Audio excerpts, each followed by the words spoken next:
Welcome to Swimming with Allocators, the VC podcast from the LP perspective, with your hosts, Alexa Benz and Earnest Sweat. You ready? Let's dive in.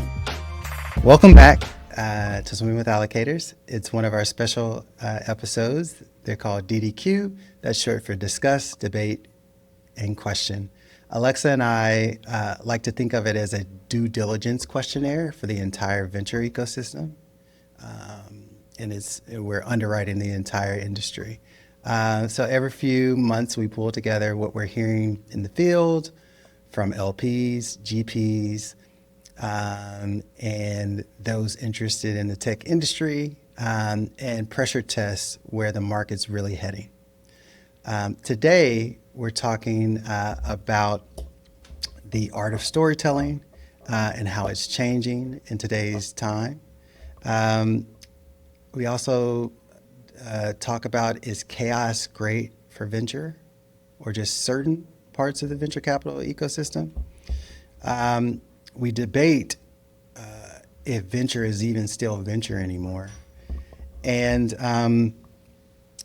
we answer questions from our audience. So with that, look forward to here's our DDQ episode. Okay, thanks, Ernest, for the intro. Let's kick off discussion, the first of the Ds. Summarizing what we're hearing from LPs and the community. Something I have been picking up on is this like high confidence LPs have in picking and accessing the right manager, but low confidence in picking and accessing direct deal flow. And I wonder if that's a bit of a blind spot for LPs, that they have confidence in their ability to pick managers better than founders. But as we know, most managers are not that great either. You're right? Yeah. I feel like this entire decade is just an inflection point on a lot of different things, but we'll stay in the venture capital world. There's definitely a high confidence from more and more LPs that they can find direct deals and high quality ones. And I've heard I'm probably mentioned this in another DDQ, but just as a reminder, like I've heard an argument from one LP was that because there's so much consolidation within the VC kind of like blue chip market, that kind of venture beta market, there are only 10 companies being funded anyway. And the main reason, if you're an allocator, an LP, especially one that historically has invested in fund of funds, your question is like, am I really getting any diversity within the space? Am I getting any variety, right? The reason why I would invest in this fund of fund or this fund manager versus this fund manager is that I would get a variety and be able to diversify my entire venture portfolio. And there's an argument that we're not getting that in the marketplace right now. And so why not I, LP, family office, do it myself? Yeah. That's one. Second thing that's going on is I think there's just been over the last 2 decades a push from LPs that the fund-to-fund model needs to change. People are feeling, certain types of ways about fees, and when the focus is on fees instead of kind of DPI and opportunity, that also leads them to do deals on their own. My point of view is that I think that there is an opportunity for family offices and other LPs to do more direct deals, but they need to have the right talent in, as well as they need to have the right mentality of how to approach venture. And it's not like, let's say you're good at it, you still have so many other asset classes to look at, right? Unless you're a pure, we only do venture capital, which is pretty rare. So even if you're good at it, the amount of time that your staff focuses on that, then you're like, related to the dollar amount that you actually put in a venture, Yeah. it's still kind of a missing alignment because I still need to invest in real estate. I still need to invest in like Publix. I still need to invest in all these other asset classes. Yeah, totally. I think that point that they're pushing back on fund of funds saying like, why do I need you as a middleman is exactly the one I've sort of been observing, which is like this confidence that they're perfectly good at picking managers. Why a self-awareness that they're not great at picking deals and not the same self-reflection on picking managers. And I guess if that's what you do, that's what you do. So you're saying, don't worry, I'm the pro at picking managers. Where do you think this goes ultimately over this next kind of like 5 years? Where do you think this shakes out? What happens? Well, I think Benedict, one of our guests, would have said people stop trying to do directs and they build their own sort of fund of funds model. And that's one option. Mm-hmm. I guess everybody has to learn for themselves. So maybe history just keeps repeating itself. Yeah, I think one family office a CIO that I know from Philly told me her prediction was that a lot more of these family offices will do direct deals and kind of like touch the stove on their own and kind of get burnt. And then it will kind of like go back to the other pendulum swing of, hey, we need to find people. Either we're going to invest in have our own strategy of investing in funds, or we're going to go to these people who have focused these, storied fund of funds and go to them who have a focus on it. So I think we'll have a resurgence of those dollars going back into fund of funds, going back into directly into fund managers as well.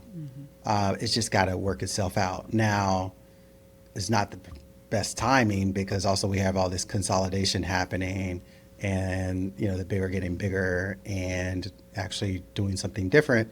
And there's a lot of fighting amongst the same dollars in this kind of like seed, pre-seed, and even Series A funds. Kind of like the next thing I wanted to talk about was, I think a theme that we've heard throughout doing this podcast is like, how do you time the market? I don't know if you have some thoughts on that, but yeah. Totally. No, I think the professional advice givers are just stressing portfolio construction and staying the course, and anything that feels a little too rushed or a little hypey, that's where they step in and say, this feels familiar, this feels a little bit like the ZERP era, etc. So I think it's because that was their mea culpa. Yeah. There's also this question of like, all right, you have your set or your favorites or your pipeline of fund managers. But now a question actually that I've been hearing more kind of on the topic of AI is fund managers being asked, what's your technology stack? And with talking with a friend, it's like kind of what are they kind of getting at there? Because, there are a lot of tools. People are building their own tools. There's tools off the shelf. And if that is, if that's becoming table stakes, it really makes me think, how do you articulate your differentiation and, what's really going to resonate with LPs? Yeah. No, that also makes me think of the shift in even the concept of something like an opportunity fund, that maybe 2 or 3 years ago, the pitch was, this is one of our big winners. We shouldn't miss out on you as an LP should not miss out on the opportunity to be part of the companies that we're really close to and really believe in, versus now the pitch is, this is all more a complete full circle on how we expect to get you DPI. So they're having to build continuation funds, or they're changing the pitch on what these follow-on vehicles are for, including secondary strategies and things like that, up front, as part of the full story. Yeah, it's just becoming harder and harder to differentiate. I think it's a theme that we've had, but you have to be able to do it. And yeah, you just have to be able to do it, and it has to be a way that really works with kind of what you've done in the past, what your perspective is, and it has to come natural to you as a fund manager.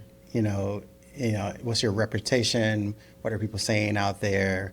It's kind of like that idea of what's your brand when you're not around. Mm-hmm. Don't you always wonder what that like one-liner is when people describe you? Yeah, like my friend Alexa, she's like the blonde from Menlo. And I'm technically not from Menlo, but I think that's what everybody thinks. So we were on the topic of just like how things are changing, and she wasn't too fond of kind of the direction of where venture was going, as I made the joke of like, I don't know when we decided to go from blog posts to market maps to these well-lit, highly scripted fund announcements. But yeah, it seems like if you look at the dichotomy of those two kind of types of brand, one, everybody's throwing out kind of the same like storytelling tactics, right? And so it's like blogs, videos, Substacks, all this different stuff. So it's just a whole bunch of GPT like writing. Totally. And then the other is like, okay, how are we doing in in-person events? How are you interacting with founders? Are you being able to develop these new kind of clusters of fellow investors and founders to help you get access to not only sourcing, but more importantly, I actually think information and trust? Because the overlay on all of this branding and storytelling is that we've shifted from just like, you build it, they will come, software SaaS era, to now like the era of AI, which is really services and like what's important there is trust and distribution.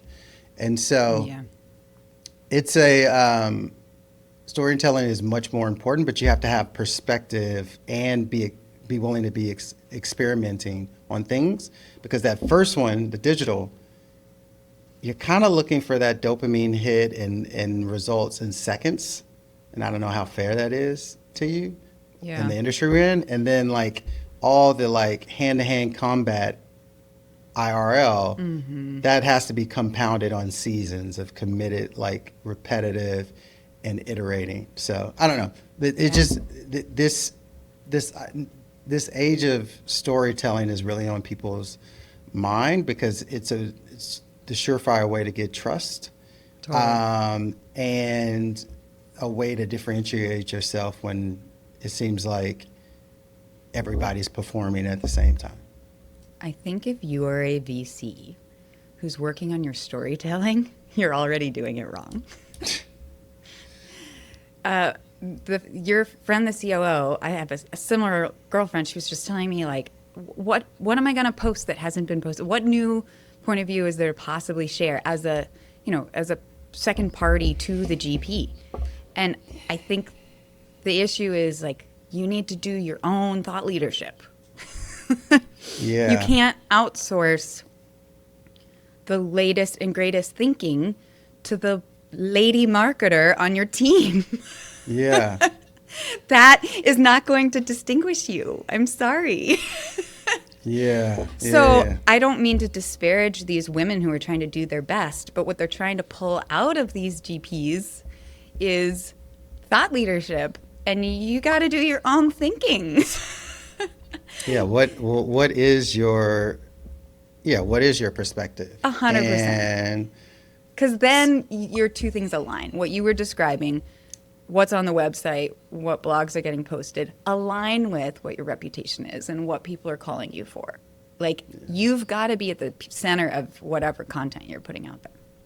Yeah. You're totally right. If you're asking the question of like, what can I say that's different? It's like you missed the whole point. Yeah. It's like, what do you actually like believe? And sometimes, And, yeah, I totally respect if you just don't do it. Like, talk about being authentic to yourself and your differentiation. There are people who have the gift of gab. And if that's not you, don't start a podcast. Yeah. You know? Yeah. If you don't like talking to people and you're not interested in like asking questions, you probably shouldn't start a podcast. Totally. If you're more of someone who likes to pontificate and be by yourself and kind of write, you should do that. Or if it's like, hey, I like to hold conversations with people, or I like to have just like be on Discord and do whatever people do on Discord. I'm joking. I know what people do on Discord. And like, yeah, you should just, whatever it is that you're doing, you should do it and it should feel authentic. I heard some stats to this point of just like the impact that I agree with his point. Venture does benefit, but who within venture benefits? So I was having a conversation with a mentor and friend of mine, and she's been in the business, I want to say probably like 15 years, maybe plus. And she gave me these amazing stats that I'm going to like read. I had no plan to bring this up until you made your point, but just some, facts. So a very large, basically a very large PE fund that does some staking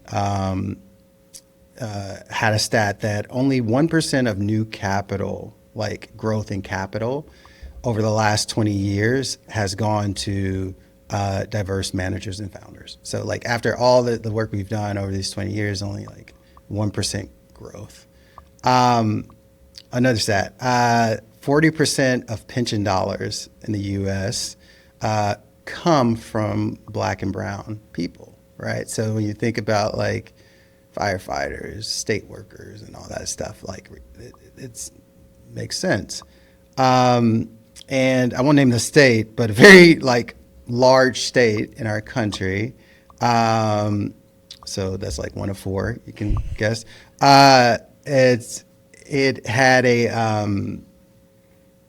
60% of their kind of $300 billion emerging manager program comes from women or POC taxpayers, sorry.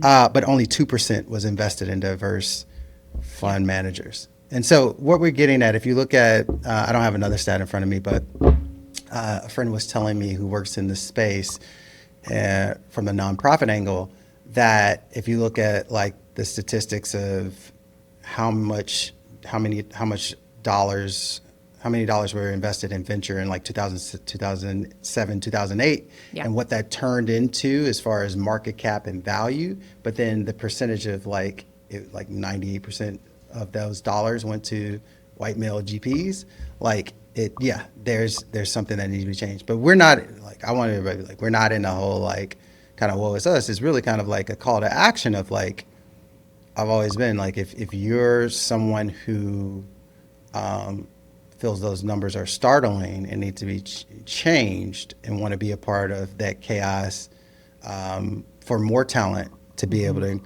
have outliers, then we should do stuff. And so whether that's me and my peer set creating new firms to be able to do that and provide kind of like an option for building firms that'll create industry leading returns, or if you want to mentor someone or help someone meet LPs and all those things, or give money, all those things. So it's both a sobering yet I'm just a eternal optimist. No, I think the stats you shared, like this picture of like VC being in its highest flying period and the like least capital of all time ever going to women founders. Hopefully those stats teach us all, to sort of reflect on how what decision making, how are we thinking about our decision making right now? Why this sort of flight to safety or familiarity, and is that really serving us all? Next, we're moving to our the next D of our diligence on the venture industry is debate. And I wanted to bring up something that has been coming up a lot, and it's just a simple question: is venture still venture? That's I'm not trying to be meta, but it's a real question. With so many mega funds over the last couple of years changing, kind of like their SEC status, increasing their different strategies across different asset classes, not just venture and growth equity. And it's kind of the Black Rockification of venture. Are smaller firms now the only true ones taking venture risk? Or is it just like we're just going to move to this world where the venture asset class is just a subsector of these asset allocators who essentially are owning technology strategies across, credit, publics, privates, and everything included? Yeah, it's an interesting question. So my actually, I'd like to hear your point of view, and then I can share mine. I think from a founder point of view, you definitely like whose money are you most interested in taking. There's going to be names that are more attractive than others, right? But I do think you can be a really attractive source of capital to somebody for lots of different reasons. So maybe this goes back to your differentiation, but like why somebody is going to take money from you, I do think that there's room to answer that question in a way that's like really compelling. I also think that a lot of this is like trying to kind of like professionalize venture capital, and under the hood, even the big firms, there's very little information to go on. Like this is such a messy asset class. There's so little data. Your founders are willing to share so little with you. Even if you've sat on the board for the Series A, the Series B, the Series C, you get to Series D and they think you're a dick. Like you don't get any details about what's going on in the company. And so like, I think like my exposure as a pre-seed or an angel, like I used to think like, oh my gosh, I have so little influence. This is wild. Like I'm getting cut down a common, whatever. That stuff is happening at every level. So I kind of think it's a little bit of maybe blowing smoke that you suddenly have like IR teams who are helping produce a lot of paperwork, but I don't know that there's like that much substance there at the end of the day.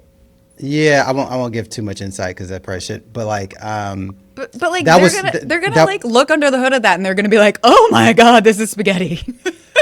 I actually disagree. Like it's one.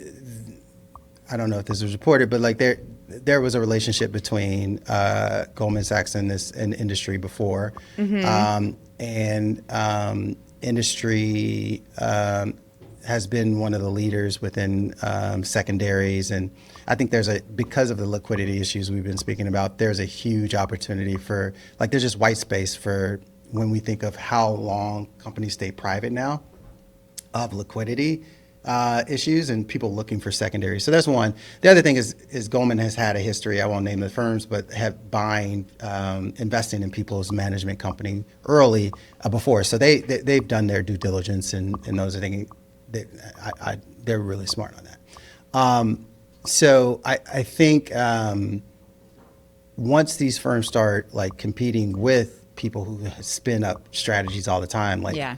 I'm a pretty smart guy. I think I'm a pretty smart guy. Maybe not that, but I started in Wall Street, and so I kind of know that area a little bit. But if somebody put a gun to my head and said, "What does BlackRock do?" I think all I could be able to come up with is they make money, and so they're really good at that, and that's just a different game. And so for me, it's a belief that like if that's where they're going, yes, they'll still be involved. They'll do like basically pre-seed incubation all the way to public, and maybe even back to private and public again with some private equity assets. But that's going to leave a huge chasm, I think. And I think to your point, I agree about founders. I think are getting smarter, even first-time founders, on understanding, hey, this is not an industry like Wall Street or even management consulting where we can have football fandom, right? One question I'd love to debate with you, Ernest. Leslie, I want to get her name right. Leslie Feinzag? Leslie, apologies. Yes. Leslie Z at Graham and Walker. She created a piece that got a lot of traction. Investing mega funds have done well by catering to their limited partners. That opens up an opportunity for smaller funds. It's kind of her thesis. And I wanted to debate with you, who is the GP's customer? Is it the founder or is it the LP? That is an amazing kind of chicken or the egg question. I truly do believe this isn't a cop-out. I think both are your customers. And they go hand in hand. If you're not getting great founders, you're not going to get great LPs. And if you don't have, the back end of great LPs, you can't take real risks to get great founders. So, and I've been thinking a lot about this as we kind of do the like building up front, and also thinking about what is my own differentiation with Stresswood. It's like, how am I serving those two communities really well? And so I think should always be alignment in how you're working with both parties, but always remembering they're both your customers. And sometimes I would say, frankly, like that. So that's my answer. But what I think the industry acts like is just LPs. It goes, is probably like generally it's like LPs, large LPs, top founders who've exited. Okay, mid-sized LPs, and then it's like founders. And then it's like employees, like all the way down. No, it is interesting that I think the LP as a customer is like much more, I think that's sort of a recent aha for people. Maybe anybody who's been through fundraising cycles kind of like always understood that, but I don't know. Like now it just like kind of feels like the LP is like really who you're building for. And I don't know. I would have said it was like the founder maybe 10 years ago. Yeah. That it was all sort of like, what do I do to attract the best? The only analogy, I was trying to think of an analogy that's kind of similar, but the only one I can think of about is back in my nonprofit consulting days and working with different nonprofits. Who's their customer? Yeah. Is it the foundation that gives them a grant, or the people that they serve? And so it's kind of that same issue of you have to balance those two at all times. I think an example of people catching on that the LP is their customer is these like pitch days. I think Hustle Fund does them. I've heard Portfolio, which is a group that invests in women, they extend invitations to their LPs to participate in things like their IC meetings on Mondays or like founder pitch events. And I think it's like enriching the LP experience in a way that people didn't go to those extremes before. I can see that. And do you think because there's like more of a shift to LPs that do you think founders are suffering from it, or generally I generally? kind of feel like people don't have the capital, so they're just like, I'll worry about taking pictures from founders when I need to. Oh, now you're talking about like a existential question of like, what is your role as a GP to founders? And then like this is also a question of like, who are your customers? Is it are you, when it comes to founders, is it the founder ecosystem, or is it the founders that I work with? Is it the founders that I interact with at any point? Yeah. Is it the founders that are performing well?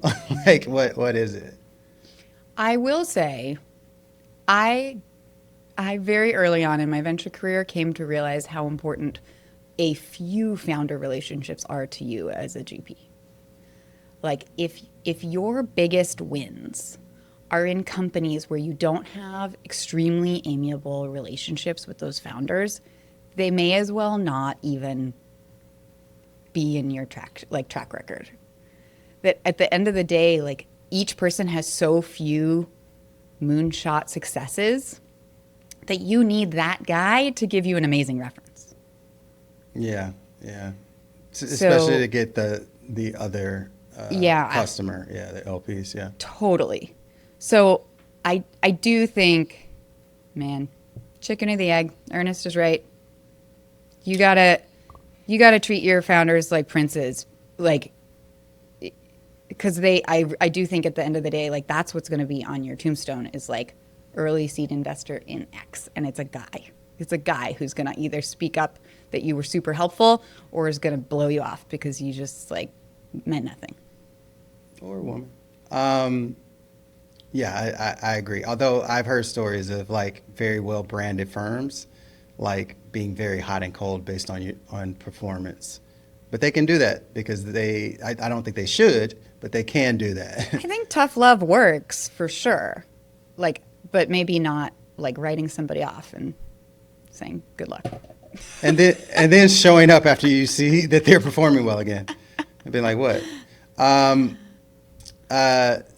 Speaking of like showing up again, the next topic is, we're seeing so many. I actually saw someone's post, and I wish I could credit them. Maybe we can put it up as we say it. Sorry that I know on the top of my mind, but they're saying we're definitely in peak. AI is hitting peak mode now because people this person knew who definitely don't live in San Francisco had San Francisco on their and have never lived in San Francisco have San Francisco on their LinkedIn, and I thought that I cackled like you, but the question is like many people are moving from New York back to SF, and is San Francisco the only city to be in VC right now? Like, what are your thoughts on that?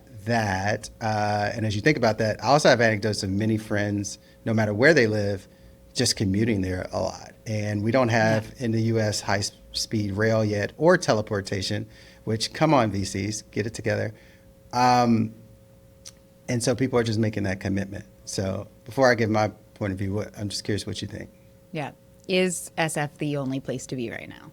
Or are we just seeing a grand exodus back there after all this lovely work from home? Study after the study abroad period ended, people got to graduate. Yeah. Totally. I think there's a pretty good case for like just go spend some time in SF. Peter Walker at Carta put together some data on like what's happening where. $4 of every 10 is going to Bay Area based businesses. It's like far and away where all the AI money is. New York is doing pretty well. His data shows it's like it's in like the top 5 across like most industry categories. Boston's still just biotech, basically. Consumer is LA, hardware actually too in LA. And like we get like a nice little shout out to DC, Austin, and Seattle that there's like maybe still underrated. There's stuff happening, yeah. But I would just move, like SF, just suck it up and go. Like if you have an opportunity, surround yourself with people who are smarter than you. Just go, just move. Yeah. And as somebody who absolutely loves SF, I understand the what word would I use? The quirks of it. It's like especially if you spend a lot of time in Midwest or New York or in East Coast, it's like the IPA of cities.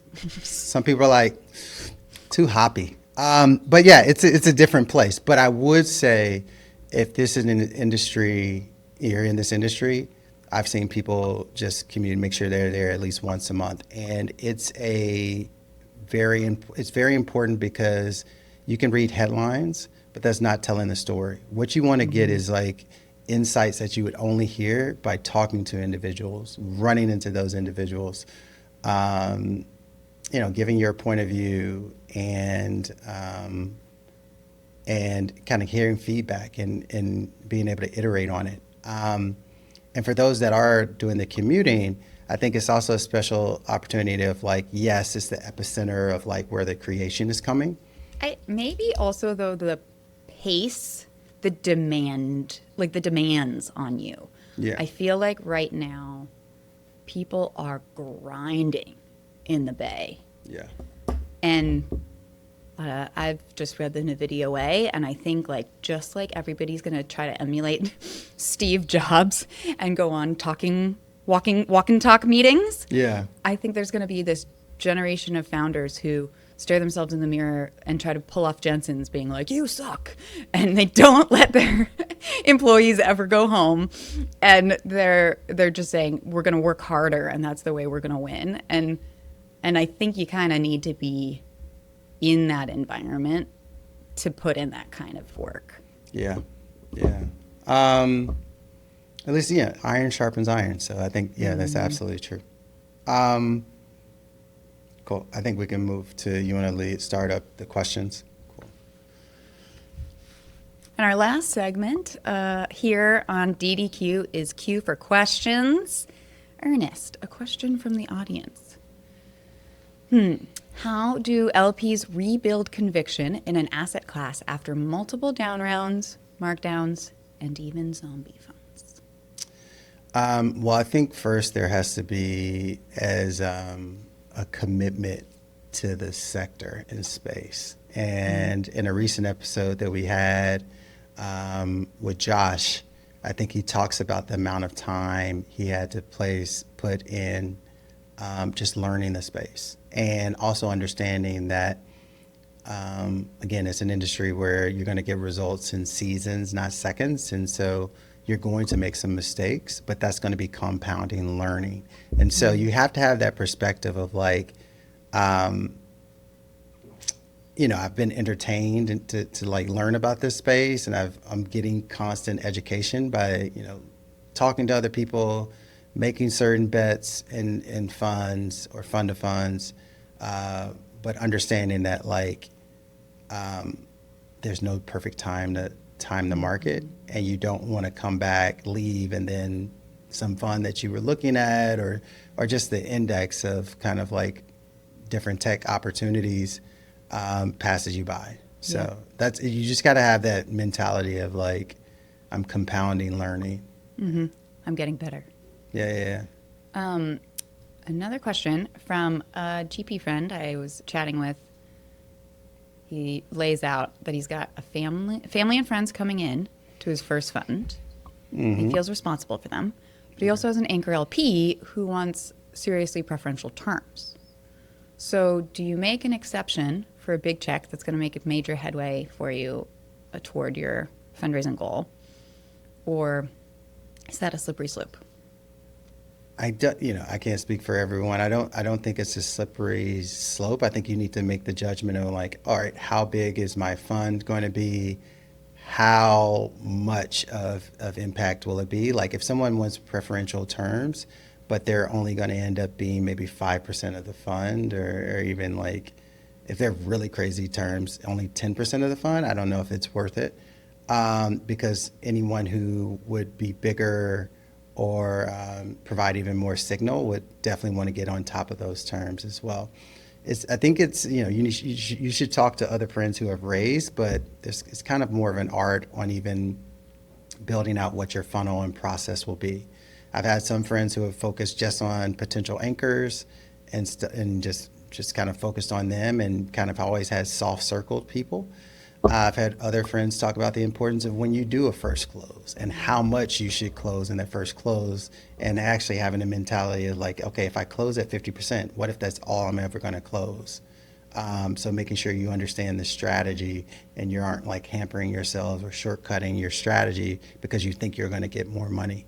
Yeah. And lay on. So like all those things come together, but like thinking about how it's going to impact you long term. And not just looking for the short term, like a shortcut. Totally. No, we've had people come on the show talking about your minimum viable fund size. And maybe if you're not getting the 2% management fee, you need to have obviously you have to have a bigger size fund. Yeah. So like working backward so that you can be honest with everybody who's participating on how important that management fee is from the people that you are requesting it from. Next question. Someone from the audience asks, have you made any commitments lately? This is to you, Alexa. I have. I'm excited about a couple.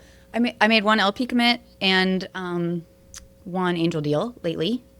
Am I allowed to? I don't know what I'm allowed to say in terms of marketing. We can always learn. Perplexity can teach me and we can cut it. Recently, I've committed to Tommy Leap's next fund, and Tommy was the Stanford tree when I was there. And for anyone who doesn't know, like, That's so funny. the tree is like the school social chair. He's by far the coolest guy on campus, and his strategy is investing in repeat founders now that we've got AI. And like the kinds of repeat founders that Tommy knows, he was in the same frat as the founders of Instagram and Snapchat. So this is an easy bet to make. And then I did make one angel commitment this month, a patented protein water company for all nutrition, and they just launched, and their launch numbers are Cool. better than Grun's. So this could be, we all could be drinking protein water. I love it. That's cool. Thanks. Oh, and then last question I wanted to ask is, if you had to write your own DDQ question that you wish every fund manager would answer, honestly, what would it be and why? I want to know who you think, who's a GP out there who's going to make the most money. Not yourself. Like, it's like, oh, yeah, that's a great question.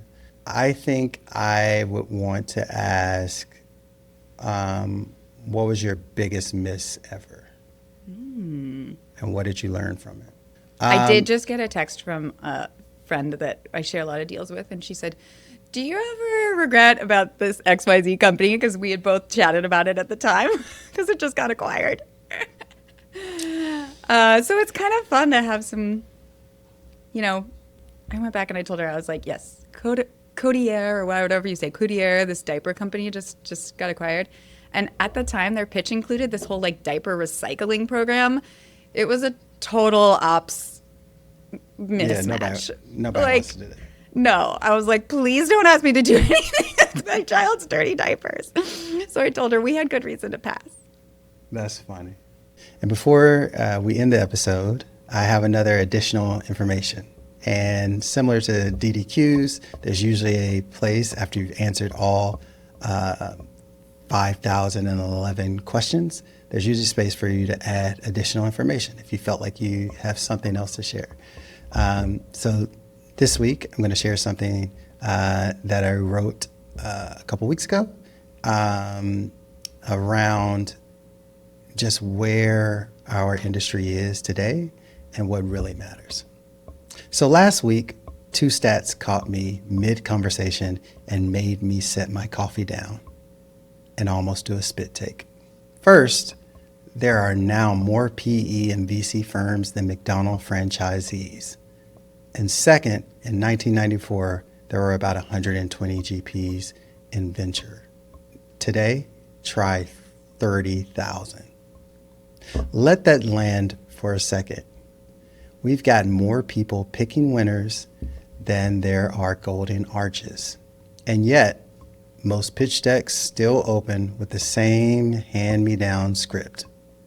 We back great founders. We have unique access. We're hands-on. At this point, it's less deja vu, more Groundhog Day, with better fonts. Here's the uncomfortable truth. If you can't answer in a single breath why your firm deserves to exist, why founders, LPs, and collaborators should care, you're just adding to the static. I spent the last decade both inside the VC machine and on the edges. The best funds I've seen, and the only kind I want to build, do two things. They know exactly who they serve and why, and they bring a conviction so sharp you can feel it before you ever see returns. On a recent recording of Swimming with Allocators, Jay Wang of Primitiva Global shared a word that stayed with me, congruence. She said the best investors aren't trying to be someone else. In a business where the product and pricing are nearly identical, the edge comes from alignment between who you are, how you work, and what you believe. The firms that win don't perform a role, they live it. Their sourcing, underwriting, LP base, and portfolio construction all point in the same direction. That idea hit me hard because it's what I've been building toward all along, whether I always knew it or not. For me, that means creating a firm where resilience isn't a slide deck word. It's the investment filter, where founders know from the first call that we're built for the storm, not just the sunshine. And I want Stresswood to be the most analog firm in the business, not because we're anti-technology. I'll trade CRM and AI hacks with anyone at a coffee shop, but because in a world where capital is everywhere, clarity and human connection are the rarest currencies. The next generation of top decile firms won't win by copying the last two generations. They'll win by showing up early, building trust before consensus, compounding relationships that outlast any cycle. Or at least congruence for my firm will do that. A founder once told me, "You were the only reason we invested time in your firm's diligence process. You followed through on everything you said you would." Another said, "You're the best type of VC for communication. You call instead of email, and if you can't help directly, you find someone who can." That's not nostalgia, that's congruence in practice. When people know what to expect from you and you deliver every time, friction becomes a feature, not a flaw. It's what makes relationships stick. So for every emerging manager, real talk, why does your firm exist? And if you can't answer that, what are you building besides another logo for the pile? Thanks everybody for listening to our DDQ episodes. If you have any questions for our next DDQ, that'll be at the end of the year, please email us. Please, reach out to us through LinkedIn. Take care. See you later, allocator. After Portfolio Tile, Investing with a Smile.